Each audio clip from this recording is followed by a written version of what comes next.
Bonjour à tous, un retour sur cette pleine lune du Taureau qui est une pleine lune très importante. Comme je l'ai dit, elle va nous préparer déjà à 2026.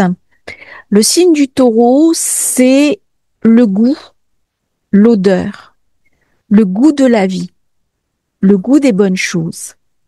Et l'odorat et la fonction gustative, c'est ce qui nous relie au monde matériel, à notre incarnation, à notre corporalité.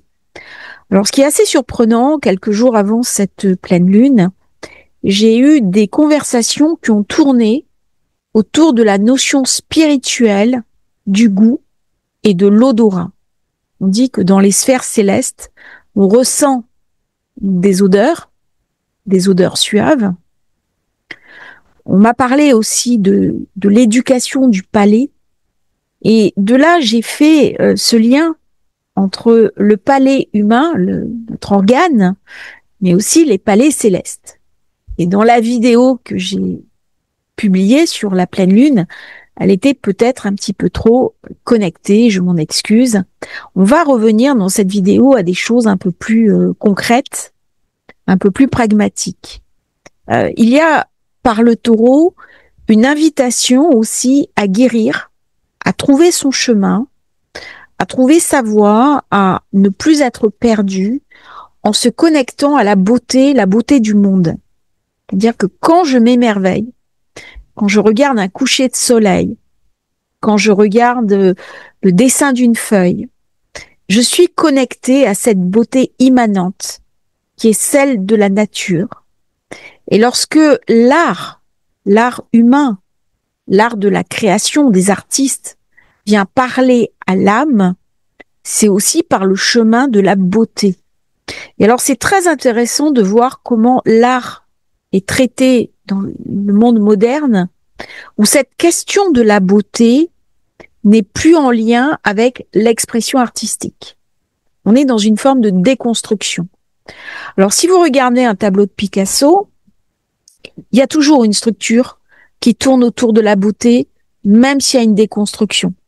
Par contre, vous voyez des œuvres, j'étais dans un musée le week-end dernier, d'art moderne, où la question de la beauté, la question de la structure, du nombre d'heures, est totalement déconstruite.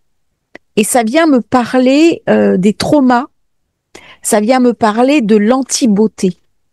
Et ce qui est l'anti-beauté, eh bien, ça a à voir aussi avec la douleur et la souffrance du monde. Et c'est pour ça que cette pleine lune, elle est très intéressante. Parce que avec les quinconces qu'elle active sur Vénus en balance, Vénus qui est très attaquée, eh bien, j'ai un petit peu deux chemins à prendre. Soit celui qui est la beauté, aller vers la meilleure version de moi-même, ce qui peut sembler difficile dans un contexte Mars-Uranus. Mars-Uranus ramène beaucoup de tensions. On voit bien comment les échanges sont tendus en ce moment entre personnes. Il y a eu des événements ces derniers jours, notamment au niveau de l'aérien. J'avais parlé de l'aérien qui serait perturbé.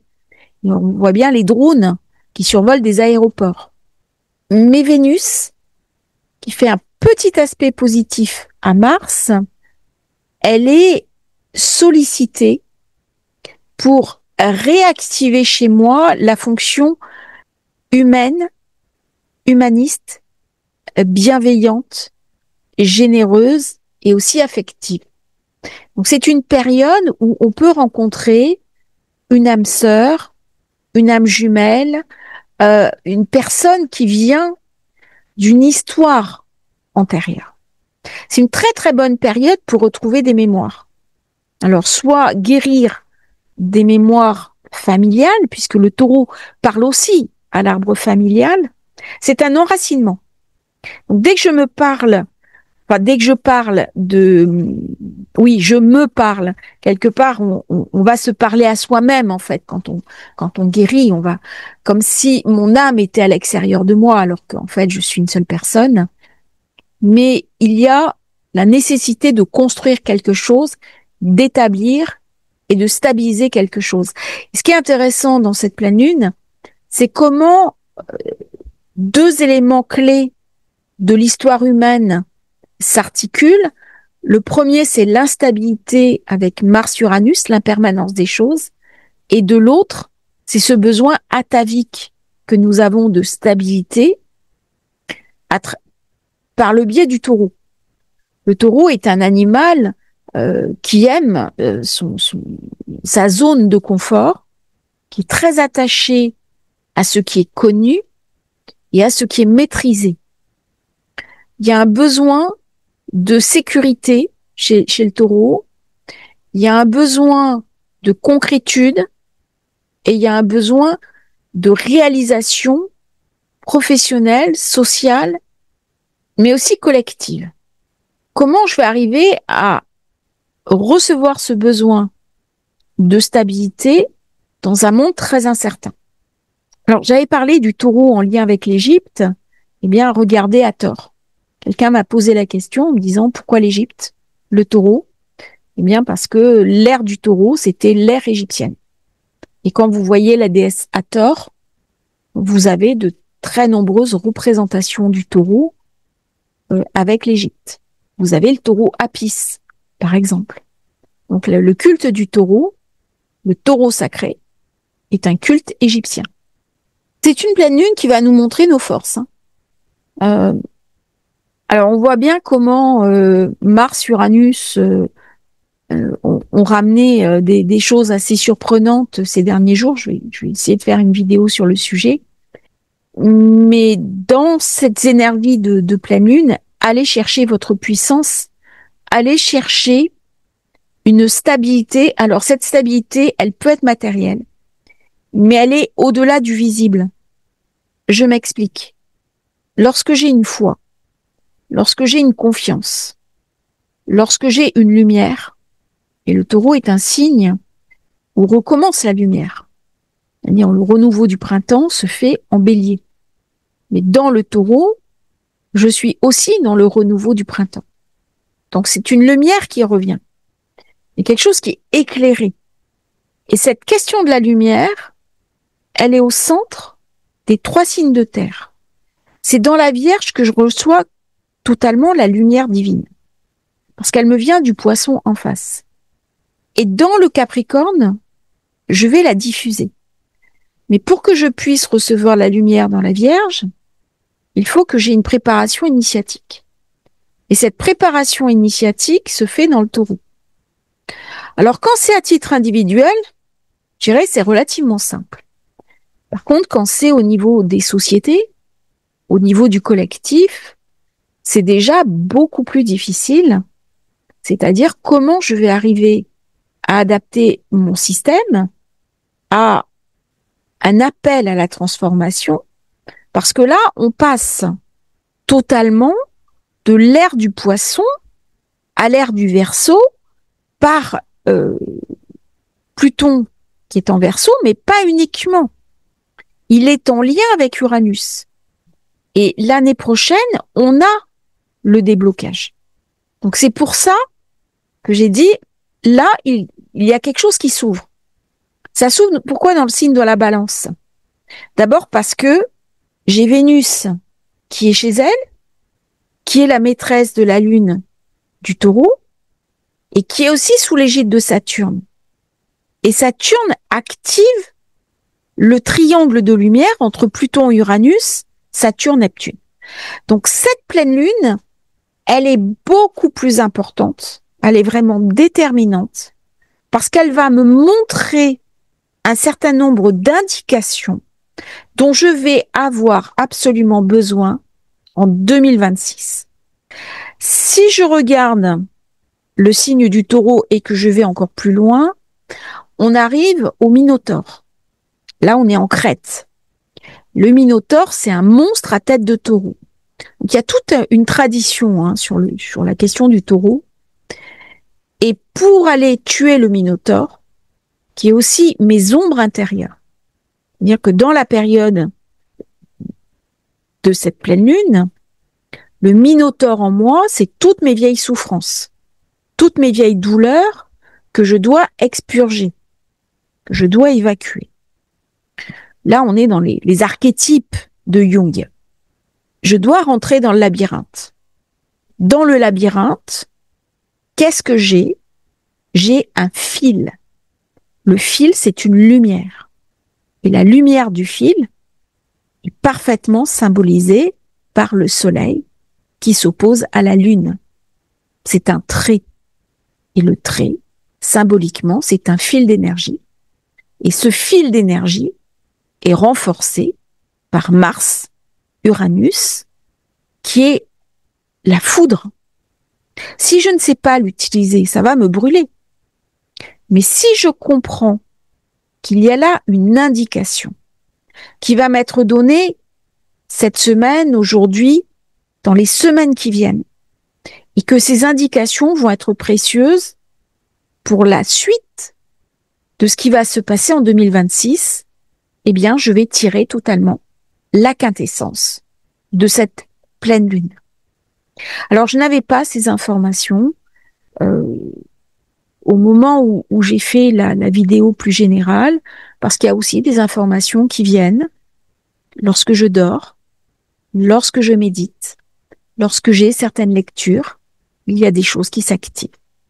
Et un astrologue, eh bien, va recevoir le fruit de ses recherches au moment où ça s'ouvre, aligné avec les planètes. Et c'est pour ça que j'évite de faire des vidéos trop en avance, parce qu'il faut déjà que je sois dans cet influx pour recevoir ces informations. On passe maintenant au signe par signe. Si vous êtes Bélier, c'est le secteur 2 qui est favorisé. C'est tout ce qui est finance, c'est tout ce qui est ressources. Ça peut marquer une nouvelle prospérité, une nouvelle période où les questions de l'abondance vont vraiment être posées. L'abondance n'est pas uniquement financière. C'est plus de joie, par exemple, dans le foyer, des nouvelles opportunités immobilières, une espèce de chance intérieure à travers des petits gestes du quotidien, des petits coups de pouce de la vie. C'est une période idéale pour lâcher tout ce qui est les addictions, parce qu'on a le nœud nord qui est toujours en zone 12. Au niveau karmique, on a l'axe 6-12 qui est activé avec le nœud nord, le nœud sud. Donc c'est vraiment une période pour regarder un petit peu ce qui nous a bloqué, ce qui nous empêche de progresser. On a Saturne, on a Neptune. C'est vraiment une période pour faire un travail émotionnel sur soi. Et le travail émotionnel qu'on va débloquer avec un thérapeute, avec un astrologue, avec les régressions vie antérieure, vont se manifester par plus de réalité matérielle et par un nouvel éclairage sur son ancrage. D'une part, si on a un manque d'ancrage, si on a un manque de réalité matérielle, ça va nous aider à descendre vraiment dans la matière. Donc, c'est une pleine lune qui incarne mon rapport au monde, ma difficulté peut-être à être dans le monde, à ne pas comprendre ce monde, et pourtant je suis invitée à y tenir un rôle, et tenir ce rôle se fera dans l'espace de la concrétude. C'est-à-dire, je ne peux pas être uniquement sur le plan abstrait.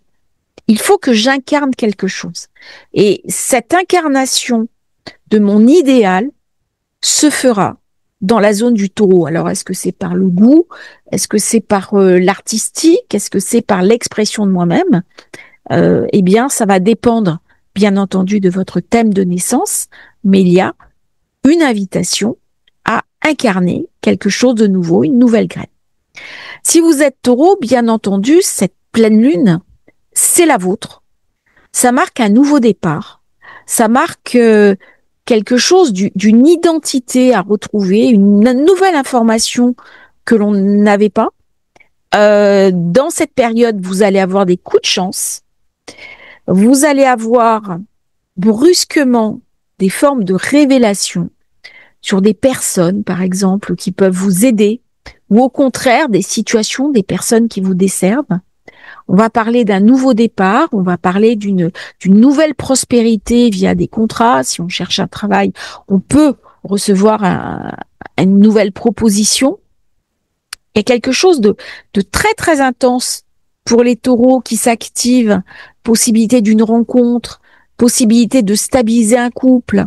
Par contre, attention, j'ai Uranus qui s'oppose à Mars. C'est vraiment le moment de calmer son insatisfaction, sa colère, son sentiment d'injustice. Bien entendu, Uranus qui revient en Scorpion va se retrouver en conjonction avec Algol. Donc on peut être assez mal durant quelques jours. C'est vraiment le moment pour se saisir de ce qu'incarne votre signe, à savoir, on garde le cap, on reste centré sur Vénus, on lui fait confiance, on travaille sur soi, on garde le moral, parce que le taureau est là pour raconter aux autres la beauté du monde.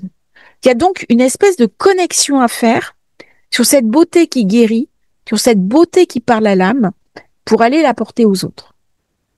Concrètement, si j'arrive à apurer les vieilles mémoires de mon passé, mes vieilles douleurs, que j'ai Chiron qui est dans la zone 12, eh bien, les alignements sur ma vie se feront naturellement.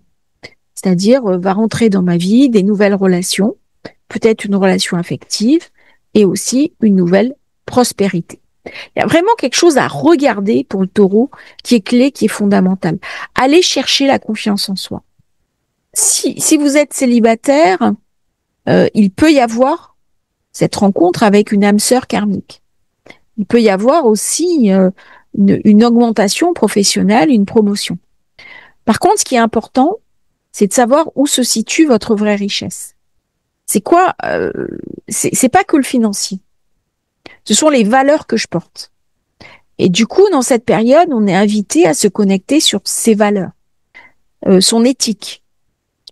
Et du coup, lorsque je suis alignée, ma propre valeur, la propre confiance que j'ai dans ma valeur, la confiance en moi, les portes s'ouvrent naturellement. Si vous êtes Gémeaux, alors Gémeaux, ascendant Gémeaux, lune en Gémeaux, bien sûr, ça vient me parler d'une forme de retrait spirituel. Là, on est invité à une démarche beaucoup plus mystique, à se connecter sur l'aspect mystique du taureau. Allez regarder un petit peu les archétypes égyptiens, faites des recherches sur les hiéroglyphes, sur le taureau Apis, éventuellement faire un voyage énergétique. Ça va me parler d'éveil spirituel. Ça va me parler aussi de ce qui ne marche pas au niveau de ma tête, de ce qui bloque. Alors ça peut être des schémas de pensée erronés qui viennent de mes ancêtres. Par contre, c'est la période idéale pour débloquer tout ça. Donc si j'arrive à trouver le lien entre mon besoin de spiritualité, mon besoin d'incarnation, ça va amener un nouvel équilibre qui me permettra de recevoir une prospérité liée à mon authenticité. Parce que je serai parfaitement alignée sur ma boussole intérieure. Alors c'est une période idéale pour faire des régressions vie antérieure, pour faire du feng shui par exemple, pour s'occuper de tout ce qui est tellurique. N'hésitez pas à aller sur des hauts lieux énergétiques, à aller vous recharger. Et la recharge de votre corps se fera par cette zone 12 qui est une zone du secret. Donc ça va me demander une forme de retrait, de silence. Prenez des instants de paisibilité pour vous, parce qu'il y a un équilibre à trouver. C'est une période idéale pour faire un petit jeûne, pour rééquilibrer aussi son alimentation, pour éviter les excès. Et je peux, dans cette période, mener des projets créatifs à mon domicile, travailler depuis chez moi. C'est possible aussi que je sois alignée sur un projet qui était, entre guillemets, prédestiné. C'est-à-dire, je rencontre des personnes qui sont sur mon chemin, je m'éloigne, je vais vers un pays où j'ai toujours été appelée. Ça me parle aussi de commerce, d'étrangers et d'équilibre. Donc, tout ça s'active de manière assez intuitive. Et dans cette période-là, c'est vraiment mon intuition qui sera ma véritable boussole. On est invité, en plus on va avoir Mercure rétrograde, à lâcher un petit peu le trop mental pour se connecter avec son intuition. Alors l'intuition, ça se travaille, hein, et vous êtes vraiment invité à le travailler durant cette période. Alors si vous êtes Cancer, c'est une période qui va mettre en lien la zone 5, les amours, les enfants, les œuvres, avec des aspirations profondes. Comment je vais pouvoir réaliser mon rêve? Je vais réfléchir à long terme au sens que je veux donner à ma vie. Quelles sont mes aspirations? Et durant cette période, il peut y avoir des gains inattendus. Il peut y avoir des aides, entre guillemets, providentielles, d'amis ou de personnes qu'on rencontre comme ça sur la route. Il peut y avoir aussi des voyages lointains. On va parler, en tant que Cancer, de pays étrangers. On va me parler aussi d'édition, de livres, d'écrits, de contrats d'édition. Donc c'est très favorable aux personnes qui écrivent, aux auteurs, aux musiciens, aux enseignants, aux étudiants. Le Cancer a quelque chose à comprendre là qui lui est montré. Il y a beaucoup d'affinités entre le Taureau et le Cancer. Pourquoi? Parce que signe d'eau, signe de terre s'entendent très bien. Et on le voit dans les couples. Il y a beaucoup de couples, eau et terre, ça se passe bien. Comme s'il y avait une espèce d'équilibre où l'un va amener à l'autre et réciproquement. C'est une période où je peux commencer une nouvelle relation. Mais une nouvelle relation peut être avec une différence d'âge. Dans cette période, je suis invitée aussi à me ressourcer. La zone 5, c'est une zone où je vais trouver un nouvel équilibre de vie. Et ça m'est montré, ça m'est éclairé. C'est-à-dire, comment je vais utiliser mon intuition, comment je vais utiliser cette énergie uranienne pour me libérer des attaches toxiques dans ma vie. Alors ça peut être une famille, ça peut être un conjoint, ça peut être un patron, peu importe. Mais il y a quelque chose à apurer. Et à ce titre-là, je vais pouvoir faire de nouveaux projets. Je vais pouvoir réorganiser ma vie. Il y a quelque chose à réorganiser dans sa vie qui nous est montré durant cette période. Si vous êtes Lion, ça va me parler du statut. Quel est mon statut? Ça va me parler de ma visibilité. En zone 10, c'est la zone où je me montre. Donc c'est ma carrière. C'est mon ascension sociale. C'est aussi mes ambitions. C'est quoi mes ambitions dans ma vie?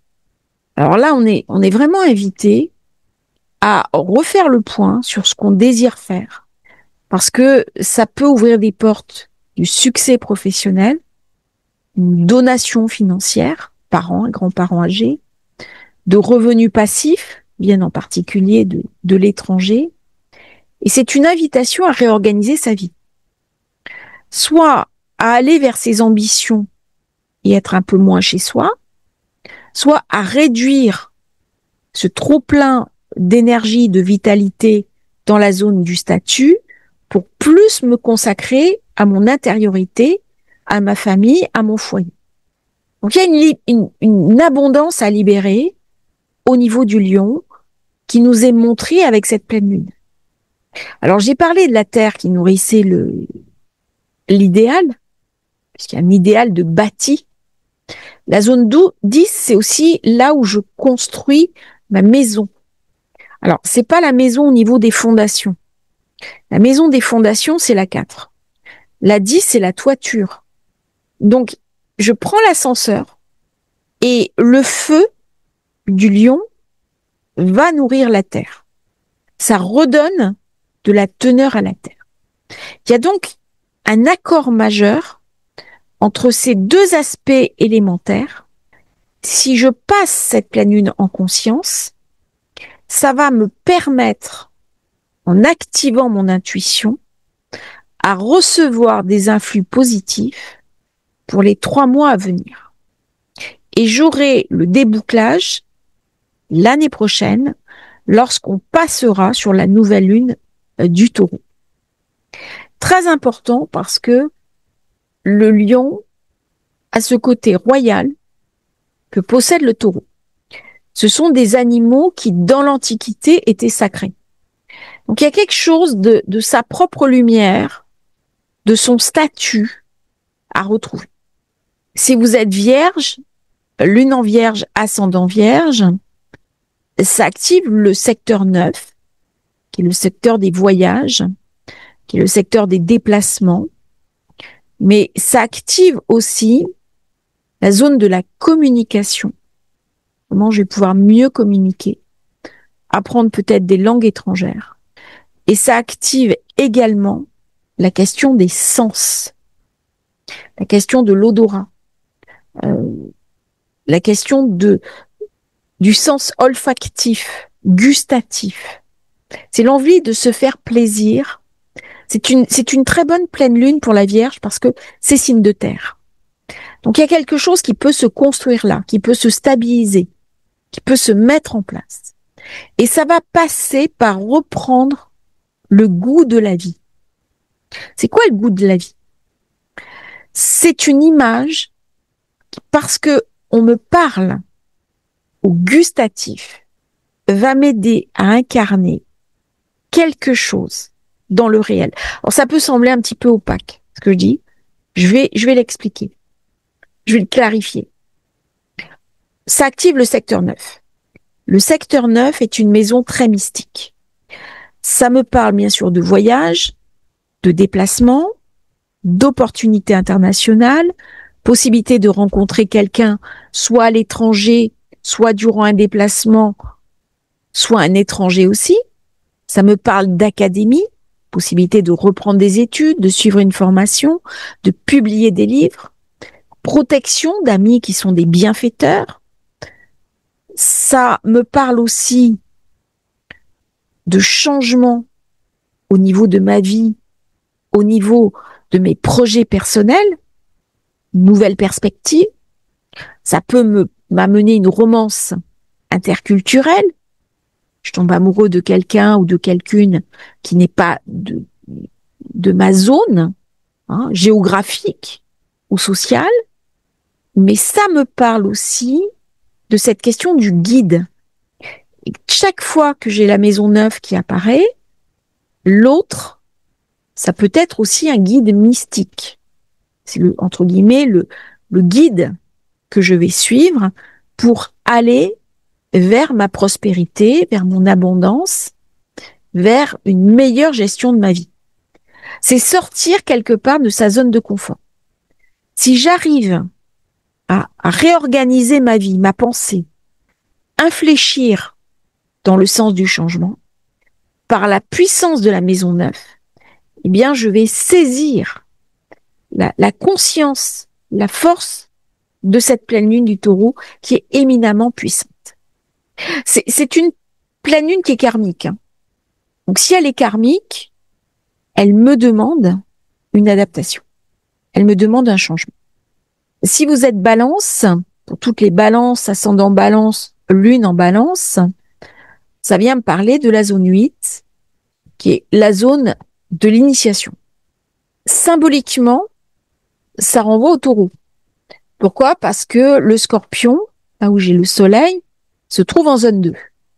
Donc, par analogie, elle se déroule dans votre secteur 2, les gains directs, des rentrées inattendues, des investissements, une prime, un bonus dans son travail, un coup de chance.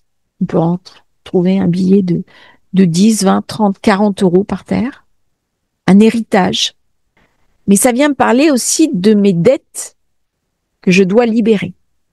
Alors, ces dettes, elles peuvent être matérielles, financières, mais elles peuvent être aussi spirituelles. Là, on vient me parler d'une forme de réparation. J'ai commis une erreur, j'ai démérité. Eh bien, je peux m'excuser et je peux chercher à changer la situation. Et on a comme ça, dans l'année, des périodes idéales où on a au niveau des planètes, des ouvertures. Et si j'utilise ce moment-là pour réparer une situation, eh bien, je vais en tirer un bénéfice. Mais la personne auprès de laquelle je vais réparer en tirera elle aussi un bénéfice. C'est ça la libération de la dette. C'est pas uniquement je vais chez mon marchand, il me manque de l'argent, il me fait crédit, je reviens le lendemain, je le rembourse. Qui est bénéficiaire dans ce cas? C'est les deux. Et chaque fois qu'il y a libération de la dette, les deux sont gagnants, s'ils le font en conscience. Alors bien entendu, la maison 8, c'est la maison de l'intuition. C'est une maison où je suis invitée à aller me connecter aux lumières spirituelles, pour recevoir les messages dont j'ai besoin pour conduire ma vie. Mais conduire ma vie ne se fera pas uniquement au niveau spirituel. Ça se fera aussi au niveau matériel. Donc je peux utiliser mon intuition pour gagner plus d'argent, par exemple, ou pour améliorer ma situation financière, ma situation matérielle. Ça vient me parler aussi des transformations en transgénérationnel. Dès que j'ai de la 8, j'ai la question des morts, c'est-à-dire la question des morts de ma famille que je suis invitée à honorer. Ça ne veut pas dire qu'il va y avoir des deuils dans cette période. Mais la question de la mort me pousse à réaliser une œuvre. C'est une période de transformation. Qu'est-ce que je dois transformer dans ma vie? Qu'est-ce que je dois changer? Qu'est-ce que je dois modifier? Quel est mon but? Si mon but c'est de recevoir l'abondance, ça va passer par des changements de structure. Si vous êtes Scorpion, alors bien entendu, pour vous, ça se fait dans l'axe maison 1, maison 7. Ça vient parler de la prospérité du partenaire. Ça vient me parler aussi d'une nouvelle loi, d'une nouvelle voie à explorer. Ma langue a fourché, j'ai dit une nouvelle loi. Peut-être une nouvelle loi à mettre en place dans votre relation aux autres. Ça vient me parler des études, de la communication, des enseignements. J'ai envie de basculer dans une forme de changement et je suis éclairée par la lumière d'Hathor, la déesse Hathor, qui est une déesse féminine. Donc c'est une invitation à renouer avec ses valeurs intuitives, avec ses valeurs féminines, pour aller vers une nouvelle voie beaucoup plus créative et beaucoup plus dans la réalisation matérielle. C'est-à-dire comment je vais arriver à concilier cet aspect spirituel de moi-même tout en restant connecté au matériel. Là, il va falloir que je lâche les anciens rêves, il va falloir que je m'ancre dans la matière, que j'aligne mes croyances pour engendrer un petit miracle. C'est quoi le miracle? C'est arriver à avoir dans sa vie en même temps le volet spirituel et en même temps le volet matériel. Et quand j'ai les deux, je me retrouve au milieu, je suis invitée, moi, à incarner de la simplicité. Parce que je suis ni un être totalement spirituel, parce qu'à ce moment-là, je risque de partir dans les limbes, ni un être totalement matériel, et à ce moment-là, je risque de me fracturer. Je suis dans le matérialisme, donc je perds en substance. Et là, le 1 et le 7, je suis sur les deux plateaux de la balance, symboliquement. Et qu'est-ce qui se passe lorsque je mets les deux plateaux de la balance en Égypte? J'ai la pesée de Maat, la pesée du cœur. Quelles sont mes actions? Comment je me juge? Comment je dois me repositionner? Et à partir de là, si je fais ce travail de transformation, puisqu'on est en zone 1, une nouvelle prospérité arrive, un nouvel alignement qui peut amener de véritables miracles, y compris financiers. Très beau passage pour les scorpions. Pour le Sagittaire, si vous êtes Sagittaire, ascendant Sagittaire, lune en Sagittaire, ça vient activer la zone 6. Ça va activer la zone du travail et de la santé. Comment je vais pouvoir persévérer après des échecs? Comment je vais pouvoir me relever après un échec? Comment je vais pouvoir aussi prendre confiance en moi? La zone 6, c'est une zone d'évacuation. Qu'est-ce que je dois évacuer? Qu'est-ce que je dois nettoyer? C'est la zone des intestins. C'est une zone très organique. Comment je vais pouvoir évacuer tout ce qui a été bloqué précédemment et qui si ce travail n'est pas fait, va alourdir ma santé et se réinviter dans ma vie sous forme d'une part de stress et d'autre part de maladies psychosomatiques. Il y a un équilibre à trouver entre la santé et le travail. Peut-être que mon travail nuit à ma santé. Et là, il faut que je rééquilibre. Comment je vais pouvoir libérer des dettes? Comment je vais pouvoir manœuvrer mon quotidien différemment? Il y a une réarticulation du quotidien. C'est pas lâcher le matériel. Attention. On n'est pas là pour lâcher le matériel. Mais par contre, le soleil se trouve en zone 12. Ma réponse, elle viendra par l'intuition. Elle viendra aussi par me libérer des vieilles dettes karmiques que je possède. Il y a quelque chose auquel je dois renoncer pour avoir autre chose. C'est vraiment pour le Sagittaire, en activant cette zone 6 et 12, le travail, la santé, la capacité que j'ai aussi à me prendre en main, à me prendre en charge, peut-être aller voir une personne qui est énergéticienne, qui travaille d'une autre manière, mais ça met l'accent sur préserver ma santé. Ça met l'accent aussi sur mon travail. On peut avoir une nouvelle proposition de travail, on peut avoir une réorganisation du travail, mais ça va être vraiment une réponse à apporter parce que la situation ne peut plus rester en l'état.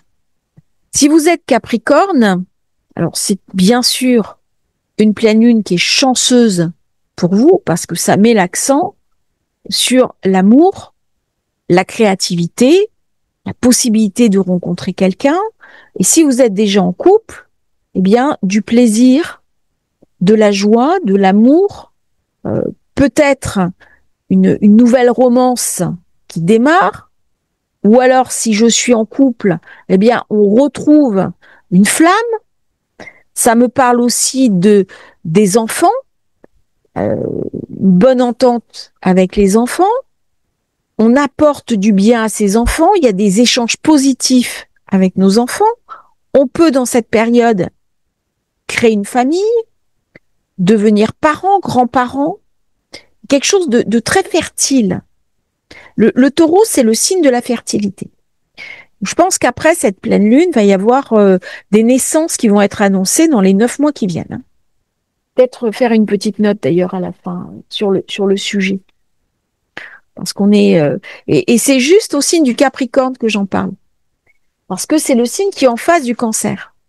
Et pour le Capricorne, la famille, les enfants, le pater familial, c'est très important. C'est un des moteurs de la vie du Capricorne et c'est un des pivots de sa stabilité. Alors, dans ce Capricorne qui active la zone 5, ça me parle aussi de tout ce qui est créatif, activité créative, le marketing, bien sûr, l'écriture, mais aussi l'œuvre, la transmission. Alors, je peux avoir des petits gains au loto, par exemple. Je peux avoir des mini-miracles, parce que ça me parle du jeu aussi, la zone 5. Des petits coups de chance, des petits coups de chance qui vont arriver sous une forme ou une autre. Ça peut me parler aussi de déménagement. Ça va me parler de mon envie de me faire plaisir. Comment je me fais plaisir dans cette période? Et la question du plaisir, elle est aussi pour le Capricorne gustative. Donc peut-être je vais faire des bons petits repas avec des amis, peut-être inviter des amis, recevoir des amis. Il y a quelque chose de très très gustatif dans cette période. Un bon vin, un bon repas. Se connecter avec son essentiel. C'est une période très intéressante. Parce que la zone 5, c'est une porte. Et c'est une porte sacrée. Pour les Verseaux, si vous êtes Verseau, ascendant Verseau, lune en Verseau, cette zone taureau me parle de foyer, me parle de racines. C'est une très bonne période pour apurer son système racinaire, c'est-à-dire les vieilles mémoires familiales, les vieilles énergies toxiques, les vieux principes familiaux qui nous ont empêchés d'avancer. c'est important de trouver un endroit pour se poser. Il peut y avoir un déménagement, un nouvel achat immobilier, une nouvelle location. Ça va me parler aussi d'un héritage peut-être qui arrive, ou trouver une opportunité pour avoir une maison plus en conformité avec ce que je suis, dans un endroit qui m'est plus favorable. C'est une période aussi où je peux décider de travailler depuis chez moi. C'est quelque chose de nouveau qui prend graine. On est sur le taureau, mais qui va passer par quelque chose d'innovant. J'ai Uranus qui revient dans le taureau. Donc rapidement, c'est en changeant ma manière de penser, en changeant mon rapport au monde, que je vais pouvoir articuler les choses différemment. Et ça, c'est extraordinaire. Je pense que pour le Verseau, il y a vraiment des coups de chance qui vont se dérouler durant les 3 mois qui viennent. Ça va être des opportunités de travailler dans sa maison, des opportunités de retrouver des connexions avec des âmes sœurs, des âmes jumelles, mais aussi une invitation à se connecter sur le sacré. Ça va être très intense. Et la question du travail est illuminée par le Scorpion. Donc il est possible qu'on trouve un nouveau travail, une nouvelle activité, et qu'on accepte enfin de se montrer, de se mettre en valeur, de se mettre en lumière. Alors soit dans son activité professionnelle, soit dans des groupes, soit dans des partages, il y a une lumière du Verseau à aller chercher, à aller trouver et à activer durant cette période. Comment je vais faire entrer l'abondance? Eh bien, tout ce qui est travail à domicile va prospérer. Tout ce qui est édition. Ça va m'aider aussi pour tout ce qui est le bâti, la rénovation. Je bouscule les meubles de place. Je fais du nettoyage. Je range mes placards. Je m'offre quelque chose dont j'avais très envie pour ma maison et qui va me reconnecter à une énergie positive. Si vous êtes poisson, eh bien, ça vient me parler de secteur 3. On sait que le poisson a été très sollicité par ce nœud nord qui est chez lui, qui l'invite vraiment à trouver le sens essentiel de sa vie, par Saturne, par Neptune. Ça peut ramener du flou, ça peut ramener de l'hésitation. Mais là, le secteur 3, c'est un secteur très intéressant. Ça me parle de communication.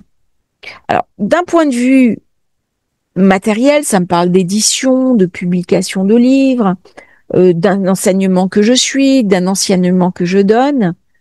Mais si je monte à un autre niveau, ça me parle aussi de relations karmiques. Ça me parle d'une rencontre que je peux faire avec un homme ou une femme, et il y a quelque chose d'un lien subtil, d'un lien qui peut venir d'une autre vie, qui va s'activer. Ça me parle aussi beaucoup de l'intuition. La zone 3 est une maison où je reçois des messages. Mercure est le messager des dieux.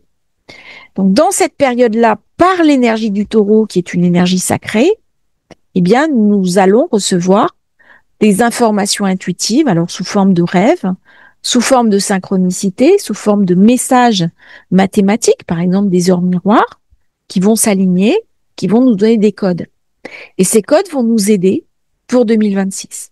Donc, il y a vraiment quelque chose de très sacré au niveau du poisson, renforcé par Saturne, Neptune, le nœud nord, mais c'est en lien vraiment avec le sens de sa vie, le sens de sa communication, qu'est-ce que je vais dire, qu'est-ce que je vais transmettre, qu'est-ce que je vais partager, mais aussi la question de l'abondance. C'est une période où on peut débloquer la source même de l'abondance et en faire bénéficier un petit peu les personnes autour de soi, sa tribu, de manière positive. Donc ne restez pas seul, cherchez à trouver des relations avec d'autres personnes, parce que il y a des groupes qui vont vous amener de la satisfaction. Alors, il peut y avoir aussi une forme de prospérité qui arrive pour un frère, une sœur, un héritage familial. Et le mot d'ordre pour le poisson, c'est trouver sa place dans le monde. C'est vraiment ce qui est activé durant cette pleine lune du Taureau. Pour finir, cette nouvelle lune débloque 27 avril 2026. Donc cette pleine lune actuelle ouvre sur la nouvelle lune du 27 avril. Donc j'ai 6 mois de maturation. 6 mois pour la graine. Alors que Jupiter est en Cancer, il est chez lui, il est dans sa demeure, ça m'amène une chance intérieure. C'est en lien avec ce Taureau qui a besoin de stabilité. Les nœuds du destin se trouvent dans la zone 6-12, qui est une zone éminemment spirituelle, et Vénus, qui se trouve dans la Balance, on parle des équilibres à retrouver, des contrats et de comment sauvegarder la paix. J'en ai parlé dans l'autre vidéo de la sécurité, c'est en lien aussi avec la paix. C'est-à-dire paix et sécurité sont des choses intrinsèques à Vénus. Pour ça que j'en ai parlé. Je finirai par une dernière phrase pour chaque signe, une petite phrase à méditer. Le Bélier, vous êtes invité à retrouver le goût de la vie et le sel du moment présent. Si vous êtes Taureau, gardez confiance. Votre moment de réalisation est bientôt là. Si vous êtes Gémeaux, accueillez votre destin avec enthousiasme. Si vous êtes Cancer, réclamez votre prospérité dès maintenant. Si vous êtes Lion, allez chercher votre visibilité et n'ayez pas peur de briller. Si vous êtes Vierge, ne perdez pas espoir. Le voyage initiatique de la vie est là. Patience. Tout va se mettre en place. Si vous êtes Balance, c'est le moment parfait pour aller au-delà de vos limites et accepter une nouvelle abondance dont vous n'aviez pas conscience. Si vous êtes Scorpion, acceptez de plonger dans votre miroir et d'ouvrir les portes de votre monde intérieur. Si vous êtes Sagittaire, c'est le moment d'accepter de prendre en main votre destinée, car aucun effort n'est vain. Si vous êtes Capricorne, c'est le moment de rentrer dans votre joie. L'abondance parfaite est juste devant vous. Si vous êtes Verseau, c'est le moment de prendre un temps chez soi pour se connecter sur son jardin intérieur, en découvrir et en explorer toute la richesse. Si vous êtes Poisson, la phrase qui me vient: trouvez votre place dans le monde, devenez ce phare qui éclaire l'entrée du port et aidez ceux qui cherchent la voie à la trouver en toute sécurité. Je vous remercie d'avoir suivi cette vidéo. J'espère qu'elle vous aura intéressé. N'oubliez pas de vous abonner à la chaîne et à très bientôt pour un nouveau partage sur Astrologie Facile.